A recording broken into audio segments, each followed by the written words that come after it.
नमस्कार, आप देख रहे हैं न्यूज 18 बिहार झारखंड का डिजिटल प्लेटफॉर्म। मैं हूं शुभे मिश्रा आपके साथ। बांग्लादेश की पूर्व प्रधानमंत्री शेख हसीना की किस्मत का ताला क्या फिर से खुलने जा रहा है?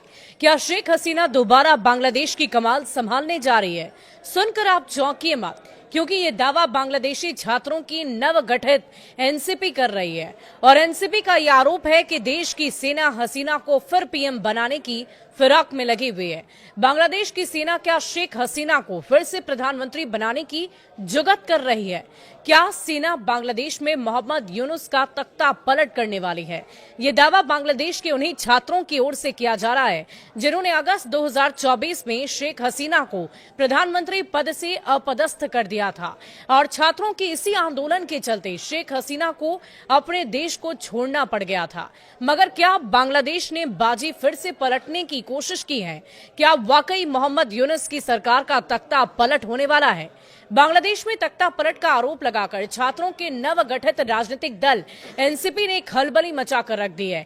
छात्रों के इन आरोपों से बांग्लादेश से लेकर आसपास के देशों में भी हलचल काफी तेज है। आपको बता दें कि नवगठित छात्र नेतृत्व वाली पार्टी के आरोपों को लेकर बांग्लादेश की सियासत में गहमा गहमी पैदा हो गई है।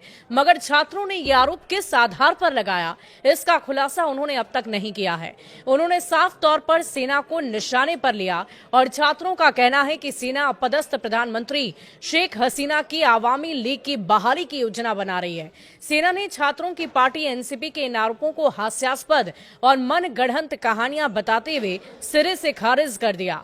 आपको बता दें कि नेशनल सिटीजन पार्टी ने देश के प्रतिष्ठित ढाका विश्वविद्यालय परिसर में विरोध रैलियां की और पार्टी को पुनः स्थापित करने की सैन्य समर्थित साजिश को किसी भी कीमत पर विफल करने की कसम खाई।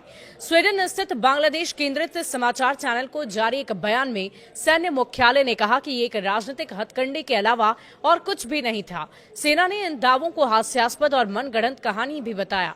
छात्रों की पार्टी के प्रमुख नेताओं में से एक हसनत अब्दुल्ला ने यह दावा किया कि सेना एक परिष्कृत आवामी लीग को पुनः स्थापित करने का प्रयास कर रही है।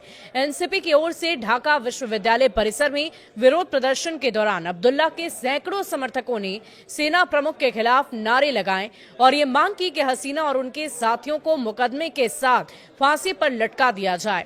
2 दिन पहले सोशल मीडिया पर पोस्ट कर अब्दुल्ला ने यह दावा किया कि भारत के इशारे पर परिष्कृत आवामी लीग के नाम पर आवामी लीग को पुनः स्थापित करने की साजिश चल रही है। बांग्लादेश में शेख हसीना को सत्ता से हटाने के लिए चल रहे आंदोलन के बीच सेना और छात्र नेताओं के बीच एक तनाव बढ़ता ही जा रहा है।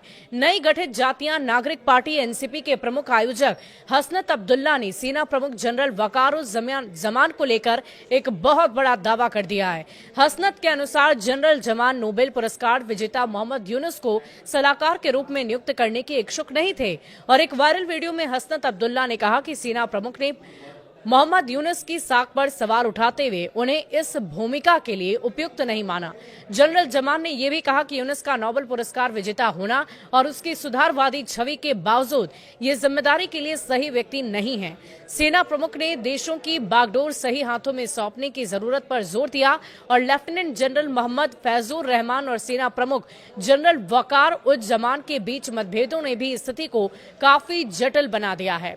फैजुर रहमान के नेतृत्व में जमान के विरोधी जनरलों ने उन्हें पद से हटाने के प्रयास भी किए, लेकिन वो असफल रहे। जनरल जमान को भारत समर्थक और संतुष्टि वाले नेतृत्व के रूप में देखा जा रहा है, जिसके कारण सेना के पेशेवर रैंक उनके समर्थन में खड़े हैं। आपको बता दें कि बांग्लादेश की सेना के अंदर 2 गुट बने हुए हैं। एक गुट जमाते इस्लामी जैसे संगठनों का समर्थन करती है, तो दूसरा आवामी लीग के साथ जुड़ा हुआ है। और इन गुटों के बीच उभरे तनाव से सेना के अंदर मतभेदों को और भी गहरा दिया है, जिससे स्थिति अब अस्थिर हो गई है।